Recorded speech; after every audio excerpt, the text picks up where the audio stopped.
Hi.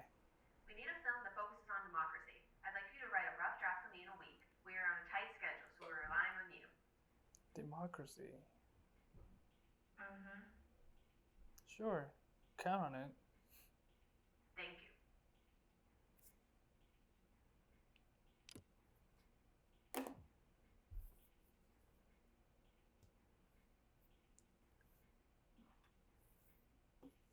Democracy.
All of us, regardless of party, should be throwing ourselves into the task of rebuilding our democratic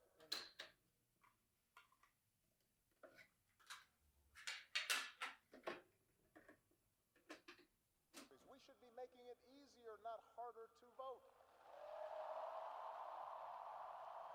Malcolm X founded the nation's newspaper that he printed in his basement, McCarthy Speaks. He challenged Martin Luther King's nonviolent strategies to demand change by claiming that the community should defend themselves, quote unquote, by any means necessary. Our democracy is threatened whenever we take it for granted. Every case of police brutality against a Negro, they attack you, bust you all upside your mouth, and then take you to court and charge you with assault. What kind of democracy is that? What kind of freedom is that? Hey, how's the research going? Well, I'd be on track if this was a research for a newspaper article, but again, they need a script and I only have the facts. No need to stress. Look, send me over what you have and I'll return it with any feedback and suggestions. That night, I couldn't sleep.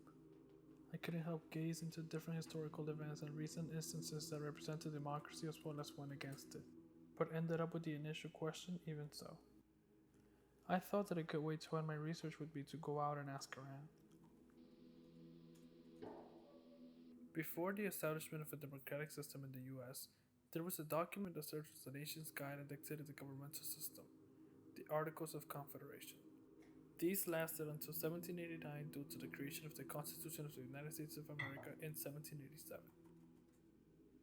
Democracy was meant to focus on every citizen of this country and revolve around us taking into consideration everyone's self-interest and the common good. We live in a time and world where we all want to be heard. Democracy gives us that power.